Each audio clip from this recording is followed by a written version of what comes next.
March 2023ની બોર્ડની પરીક્ષામાં જે કન્જંક્શન્સ એટલે કે જોઈન્ટ ધ સેન્ટેન્સીસનો પ્રશ્ન હતો, હાલ તેને અત્યારે આપણે સોલ્વ કરવા જઈ રહ્યા છીએ. જ્યારે વાક્યને જોડીએ ત્યારે વાક્ય વાંચવું, સમજવું એટલે અર્થગ્રહણ કરવો અને ત્યારબાદ યોગ્ય કન્જંક્શન મૂકીને વાક્યને જોડવું. Let's join the sentences. First, Sachin played વેલ. સચિન સારું રમ્યા. India lost the match. ભારતે મેચ ગુમાવ્યો. સચિન સારું રમ્યા હોય તો ભારત જીતવું જોઈએ, પરંતુ ભારતે મેચ ગુમાવ્યો એટલે કે વાક્યને બટથી જોડશું.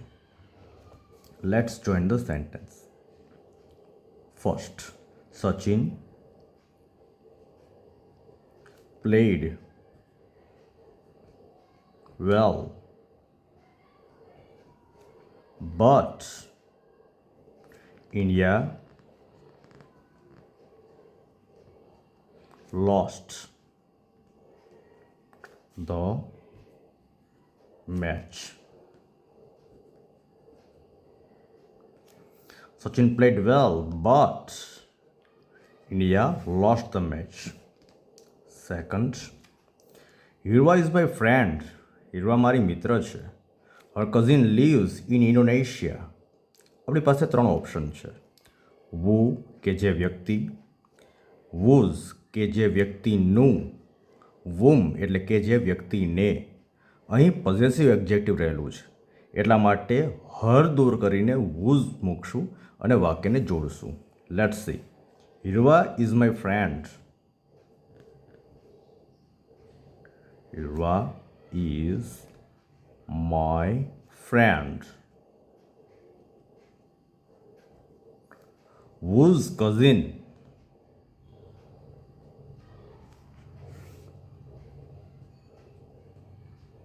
lives in Indonesia.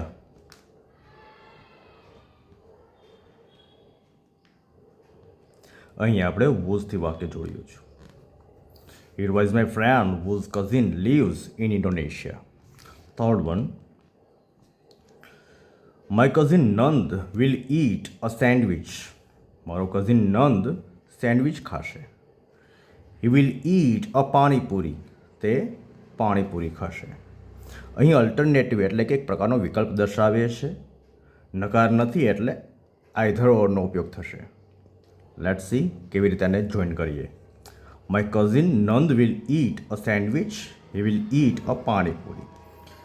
My cousin Nand will eat એ ખાશે કાં તો એક સેન્ડવિચ અથવા તો એક પાણીપુરી, એટલે either a sandwich or a panipuri. અહીંયા આપણે આઈધર ઓરથી વાક્યને જોડવું છે. ફરીથી ત્રણેય વાક્યને એક વખત વેરીફાઈ કરી લઈએ. Sachin played well but India lost the match. Hirwa is my friend whose cousin lives in Indonesia. My cousin Nand will eat either a sandwich or a pani puri. Thank you.